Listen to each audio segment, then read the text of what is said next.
Yo, so in this video, I'm going to show you how to hire and ramp up a new sales rep in your sales team. It's really easy, but pretty much just going to show you real quick. But yeah, usually, I'm just going to show you guys real quick. Usually, the way that sales reps kind of like are hired and I guess you can say ramped up and stuff like that, it's like a lot of people don't do it the right way. So like a lot of people will hop on 2 interviews and they'll hire the guy that I guess paid more in paid programs, has the more experience, all that bullshit. But none of that matters. What matters, guys, is competence. Don't even know how to fucking spell it. Competence and confidence. And hyper. I don't even know how to spell that either. Let's see how to spell it. Whatever. Hypergamy. If you know what hypergamy is, and you know what competence is and you know what confidence is, it really just is showing that you are better than someone and knowing that you're better than someone without saying it.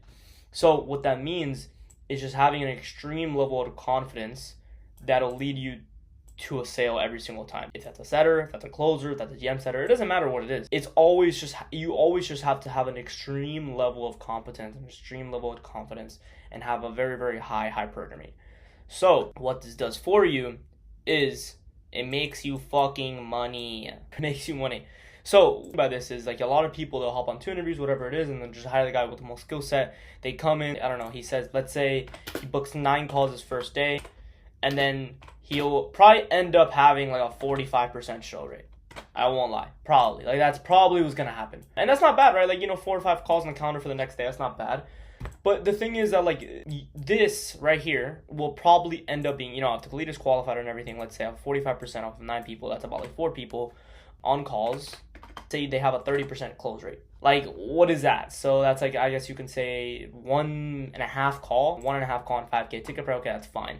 But if this right here, if this was at a show rate, close rate, then maybe instead of maybe you make 15K instead of 5. And now your average order value is going to go a lot higher. Your lifetime value will probably go a lot higher as well. And everything will go a lot higher because of the amount of confidence and competence that you are persuading on this call. And what I mean by that is it's not persuading someone to do something. It's not being salesy. It's not doing all this bullshit, all these nice sales tactics people tell you what to do.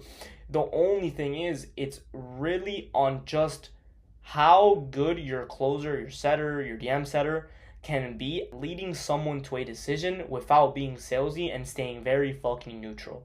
So all this is nice, right? And I won't lie to you guys, it's super cool. But the only thing that matters, guys, in sales, like honestly, I truly believe this. That's the only thing that matters. This will take you to like eternity. Like this will get you to where you want to be. Staying neutral. You do not ask questions that you are like, don't, like for example, let's say someone, has been complaining to their job, to the setter and everything like that. And then you get on that closing call and they're still complaining about their situation, not necessarily about their job, but their situation. And then you ask them, what do you do for work, bro? You do construction? Okay, cool, bro. Do you like it? Like, obviously, you don't fucking like it. That is the most retarded question ever. Like, why would you ask someone if they like their job, they're trying to get something new? Like, obviously, you don't like it. So don't ask that dumbass question. So what you're going to do is you're just going to stay very fucking neutral, and you're not going to ask a question of a yes or no question. Like, you're not going to ask a question that, like, you know the answer to in a way. Like, it's not a yes or a no question. It's more of, like, leading to a decision. The answer that you want to get, obviously. But it's leading them to a decision without being salesy and staying neutral. So instead of asking them something, instead of telling them, it's more you're just asking them, and then through that they can make the decision themselves. So again, what I mean by that, it's staying very neutral. So how you can do that is instead of asking if they like the job or not, just be like, okay, cool, bro. I mean, how long you kind of been on that construction job for? Or like, I don't know, whatever it is, 10 months or whatever. Cool, bro. Yeah, I've been at the job for like 10 months. Okay, that makes sense, man. What kind of like change that you're kind of like looking to transition into something like else now? Like, make some money online now. Yeah, man, I'm just not making enough money. Okay, can you expand on that, bro? Like, what do you kind of mean by that? Like, I'm just not making enough money for my family and stuff like that. Interesting, bro. How long has that been going on for? Like, has that been going on for like the past like 10 months or like how long?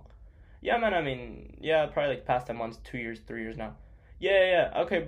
Easy, man. Well, in terms of like these past 10 months, a year now, like why have you kind of tried anything in the past? Like why have you kind of like let this keep, you could say, dragging you down? Like why have you kind of let this keep like lingering in you and not tried anything? Yeah, man, I was kind of just scared. Scared? What do you mean? Yeah, man, I mean, I kind of just wasn't like in a position to be investing into a mentor or like starting a business and investing capital and stuff like that. Yeah, that makes sense, man. That makes sense. But at the end of the day, bro, it's like, how are you gonna know if you never actually try? Like, I mean, it makes sense, bro, like where you're at, the pain that you have now. But it's like, if you never actually do anything, then how are you gonna get anywhere? Right? Like, that's the way I think about it. And I'm not even saying this because like start a business or whatever. Like, I'm saying this as like to you like a friend, bro. Like, honestly, I think any of your family members will tell you this. Any of your friends will tell you this. If you stay in the same position that you're in now, like, what's really gonna change? Like, I'm asking you, like, what's really gonna change? Like, if you stay in the same position now, yeah, man. I mean, nothing's really gonna change. Okay, cool, bro. Like, do you want that to kind of like be lingering on you, like for the past like 10 months? You want like the past 10 months to look like the next 10 months? Yeah, no, I don't, bro. Okay, cool. So what do you need to do to make a change? Yeah, let's do it. Like it's really just that easy, bro. It's like, it's staying neutral. Like, it's honestly that. Like, instead of asking a yes or no question, you're asking them one question that is very neutral, which you're not like leaning towards any side. And then you're asking them that question, and then that's leading you to another question that you can probe on. And then you keep just probing on that pain to some extent, to some point. You're going to get the answer that you want. You're going to get the pain that you want. And that's when you can pitch. Because I see a lot of closers just pitching because they want to pitch. Like, it's just retarded. Like, why are you pitching just because you want to pitch? Like, like, it makes no sense. It genuinely makes no sense if there's... Bro, guys, I'm going to show you this real quick. No pain equals no sale. Which means you do not pitch. Do not pitch if there is no pain. Do not fucking pitch. Okay? Guys, you have no leverage if there's no pain in the sales call. You literally have no leverage. You have nothing to gain off of. You have nothing to do to have an objection handling. You literally have no leverage when you're in objection handling and you have no pain. You have zero fucking leverage. So how are you going to pitch something where you cannot say convince them? I mean, that's a bad word to say, but you cannot convince them on something when you have no leverage over them to go. Like, they're at the end, if there's no pain, they're at the end of the call, they're just going to be like, yeah, man, just think about it. And then they'll ask you questions about like the business model and stuff. I promise. Like, I'll promise you'll see that. But like to extract that pain, because you're probably like, well, cool, how do you get the pain then? Well, to extract the pain, you have to ask them these neutral questions and just keep probing on these neutral questions.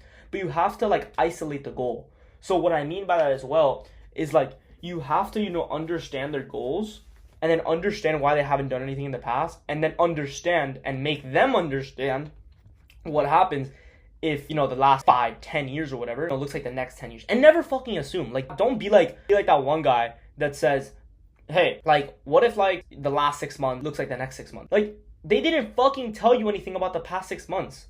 So why the fuck are you saying 6 months? Like, what if it's 5-10 years? What if this has been going on for the past 30-40 years and they've actually been locked in for the past 6 months? Like, you don't know. So you just ask them. Instead of just like assuming shit, just ask them the question of like, how long has this been going on for, bro? Cool, man. Like, why haven't you done anything in the past? Okay, cool. And a lot of people as well, it's like they're very nice. So what I mean by that, it's like a lot of sales reps are extremely fucking nice, guys. Like, why are you so nice? Nice equals no cash. Bully them around. Okay, obviously not bully them around. You will get cash. Okay, so low-key this kind of like translated into like a sales training, but I just want to I really want to emphasize this. When you are bullying someone around, and like, this is not in a bad way, like when you're like telling them like their situation that they're in now like fucking sucks, and like this is very, very bad, like, and what they're doing, it's like you need to emphasize that. Because when you emphasize that and you really, really call them, like, I have literally had closers on offers, like, literally say, like, call the prospect a bitch, a pussy, like, things like that. Shit, like, some crazy shit. And they close. Like, the nice guys won't close. They just won't. Because when you're being nice to someone, it's like they get nothing out of it. They get no benefit. They're getting being nice to all day. But then when it's like a pattern interrupt, when people, like, are mean to them and they're like, bro, what the fuck are you doing with your life? Like, some fucking pants on in the relationship. Like, what the fuck do you mean your wife is gonna do for you? Like, no, bro. You're the fucking decision maker. You're the fucking man of the house. What the fuck is wrong with you? When you do that, it's like, I promise you, you will get a better result than if you're nice. You will get a better result than if you're like, yeah, man, don't worry. Go talk to your wife. But, there's a big, big but. But you have to be very congruent. What I mean by congruency is that you have to be congruent the entire call. The entire call, you have to have exact same energy, and what I mean by congruency is like the entire call you have to be congruent with everything you say. You cannot be this super, super nice guy in the beginning of the closing call, and then all of a sudden in objection handling, you start challenging the prospect, calling them all these names and stuff like that, and you're telling them to actually do something with their life, they're just going to get turned off and they're going to leave the call. Like, this doesn't work like that. But if you're congruent the entire time in the sales call, and then the beginning of the call, they said some random bullshit, which you know is bullshit, and everyone knows is bullshit. They even know is bullshit. They just don't want to admit it. And you call out that bullshit and you challenge them on that bullshit, then you have a lot more leverage. Now, and also now you built up a lot of authority and you build a lot of frame. Like now you just have so much frame now. Like in the first minute of call, you're challenging someone. Like you just built an immense amount of frame that like you cannot do otherwise. You cannot do that otherwise. Now you have so much frame for the entire call. You have a lot more leverage, and then just the call starts off very, very well because now you're just probably gonna close the deal. So that's like a little bit of sales training for closers. Obviously, I kind of went off track, but in terms of like actually ramping up, sales reps and stuff like that, it just comes down to a lot of fucking training. Like, training is not something that you've done in the past. It's something that you do. It's something they do every single day, and you get better at every single day because you get better and you go to the gym every single day for 2 hours a day, 30 days straight. You're probably going to get bigger. It's the exact same thing with sales. So it's like, just do that every single day and actually train your team and like tell your sales manager, tell your growth operator, tell your offer owner, whatever the fuck it is, setting manager, closing manager, like, yo, I need help with this. Can you help me? And then just like ask them for help and they're going to help you. Like, even show them this video if you want, like, honestly. And also, like, there's a lot of other internal factors, a lot of other broad things that, like, I can talk about. But in terms of, like, even hiring a sales rep as well, it's, like, there's really a process that I kind of, like to go by. So it's, like, it's, like, a 3-day process. So it's, like, the first day, you ask them for a call recording, you ask them for a loom of the experience, whatever it is. You review that call recording. Obviously, if they're dog shit, don't bring them on or anything. And don't lead them on either. Like, just straight up tell them, like, bro, you're not good enough, I'll try to set you up with another offer. Good luck on your journey. In terms of, like, a loom as well, like, if they're not competent, if they're not, like, if they don't have, like, this is going to sound cringy, but if they don't have that aura, like, honestly, if they don't have that ego, that aura sort of, like, that a sales rep needs, don't bring them on either. Because, like, they need that. Like, that's the main thing. Like, the main thing is just, it's having an extreme level of hypergamy. An extreme fucking level of that. Which is knowing that you're better than the other person on the phone. And when you have that, you can lead a prospect to glory. So, like, you'll be fine. Setter, closer, DM setter, doesn't matter. You just have to have it. So, bring on a team of killers. You do that. That's the first day. You review those. Second day, you hop on an interview with them. If they're very fucking competent and you can see it in them that they are very fucking good. Like, this is like top 1%. Not no bullshit. Don't hop on an interview and then just hire. That's what the problem is. Like, you don't know how to, like, ramp up, right? So, like, if you don't know how to ramp up, then you just have to hire people that are already good. So, it's common sense. If you don't know how to ramp up a sales rep, you hire someone that's already good. If you know how to ramp up a sales rep, then you hire someone that's not the greatest and then you ramp them up. But if you're an offer owner, a creator, whatever it is, and you're literally just like a content creator pretty much selling an offer, you probably don't know how to ramp up a sales rep. So what you're going to do is you're going to hire someone that already has experience and you're going to frame your offer as the greatest fucking offer in the market. You are going to have an immense amount of frame. Everything in this life comes down to frame. Everything. If you do not have frame, you cannot get anything done. Literally, frame might be more important than neutralness. And I'm a big fucking, I guess you can say, I don't even know how to say it, but I'm a big, like, advocate, for like, being neutral on sales calls. But frame, holy fuck, frame is not going to get you, like, frame will get you anywhere. Like, without frame, you cannot do anything in this life. I promise you. So you have to have frame with your sales reps, you have to have frame with your growth operator, you have to have frame with your sales manager, you have to have frame with your DMs. It doesn't matter.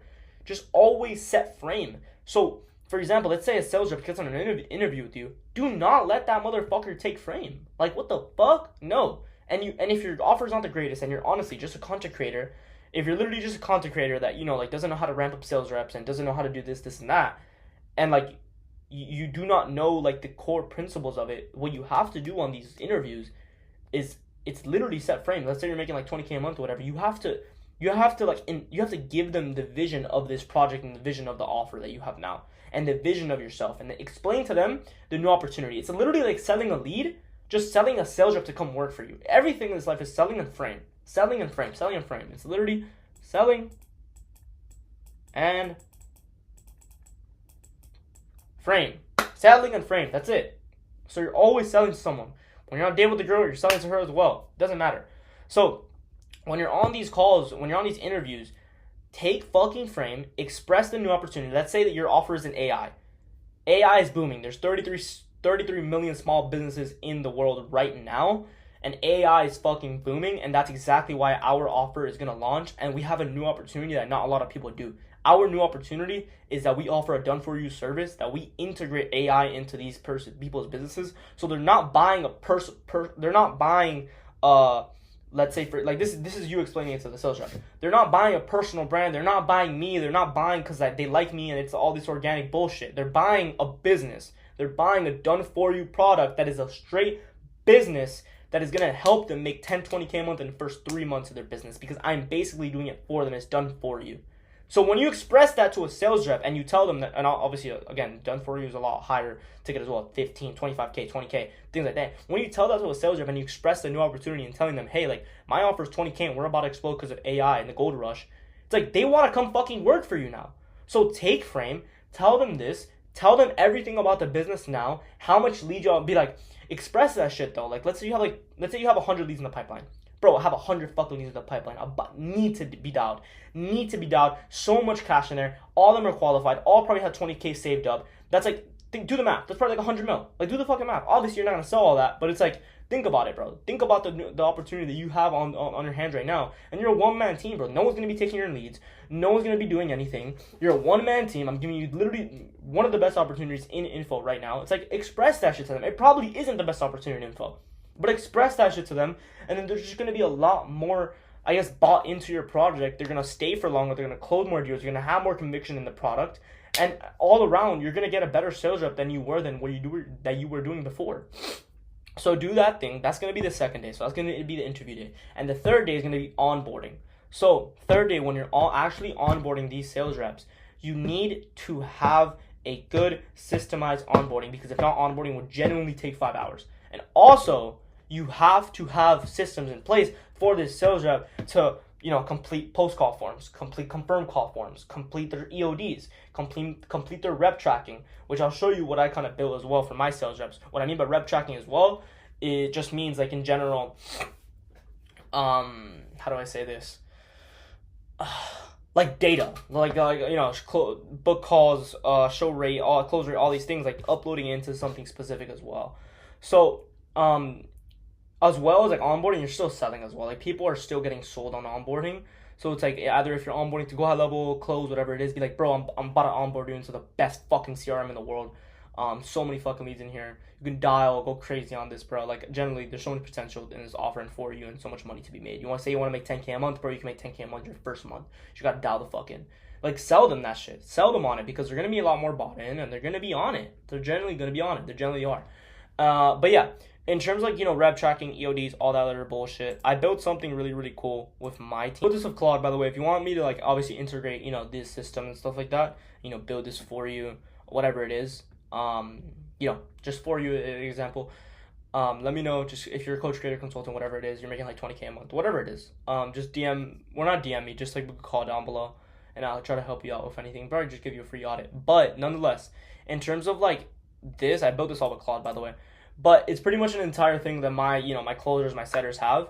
And it's very, very systemized. Everything is in one place. Everything is very organized. It's not messy. It's not thrown around. It's not like in all different, like, Notion boards and Google Docs and all this bullshit. No, where everything's in one place. So in terms of, like, SOP library, what this means is really just, like, it is what it means, right? So, in terms of sales, this is, like, things that will help them. So, like, any of my sales reps need any help, tracking, sales call recording, sales trackers, closing scripts, anything like that. This is things that will help them, right? In terms of marketing, my sales reps don't get this. This is for, like, me and the marketer, the creative director, the old growth operator, whatever it is, offer owner, whatever it is. So they don't get this. When you share it to your sales reps, instead of sharing this entire thing, so, like, it's really cool. So instead of sharing this entire, like, system with them, you just only share them one section. So I only share the SOP library with them, and instead of only sharing, all these 4 things, I just take out the marketing thing and then I copy a link, and then now the marketing won't be there anymore. So in terms of resources, this is things that, my sales reps actually use now. So this is, like, the things that, my sales reps really, really use. What I mean by that is, like, in terms of payment plan and payment links, it's all in Google Docs, but it's, like, open doc, and then now you'll see it, right? So here, payment links, DM setting, booking calendar, dialing booking calendar, lead coming through Slack booking calendar, post call forms, low ticket landing page, payment link to free Telegram, manual payment form, whatever it is, right? So that is things that, that helps them and it keeps them, organized, stuff like that. And in terms of the offer as well, offer deliverables and then entire offer stack, where everything is, and just all deliverables in terms of, where everything is and stuff like that. And then it's obviously my company name at the top left. But yeah, it's super cool, bro. It's super cool. In terms of closing EOD, my closer literally just comes in here and he fills out his EOD every single day. And then it will literally just pop up right here in terms of setter EOD as well. Fill out the EOD, and then it will pop up here. Post call forms, same exact thing. Every time we have a call, you fill out the notes here. It'll show up here in about like 5-10 seconds. Just wait, load. There we go. Now it shows up here. But yeah, landing page VSL I also have here. I basically have everything in one place. So in terms of our Wistia, which is where we host the VSL, and how to see analytics here. And in terms of my landing page analytics, Lovable, it's here as well. It's very, very cool. So yeah. But yeah, I was really going to wrap it up, guys. I mean, honestly, if you guys have any questions or anything, literally just drop it in the comments or just go follow me on IG. My DMs are open with any questions. Honestly, things in terms of sales, anything like that, you want to help with sales, I'll deadass do for, I'll, not for free, but I'll give you, a free audit, and what to do differently, obviously. But, if you need any help as, if you're coach, creator, consultant, whatever you need any help, just book a call down below, DM me on IG, whatever you want to do. I'll try to see if I can actually help you out in any sort of way or form. But last thing as well, for all the sales reps out there, don't be fucking nice. These guys that you're hopping on calls with, if you're selling B2C, guys, these guys are fucking losers. Honestly, these people are losers, and they're people that want to make some money online, and they've been trying for the past years or whatever, and they just can't get it done, right? And they're people that are very lazy, and I won't lie to you, they are, and they're people that don't get shit done fast enough. So, best way to handle that is just don't be the nice guy. Do not be the nice guy. Explain to them that the problem that they have now is beyond anything worse in the world. There's not a bigger problem in the world than their problem right now, because their life is completely fucked if they keep doing the same thing that they've been doing for the past year, 2 years, 3 years now, and they're broke as fuck. So you need to fix it for them, but just don't be the nice guy, because if you're a nice guy, nice and get shit done fast, efficient, competence, hypergamy, confidence, that shit gets shit done for real.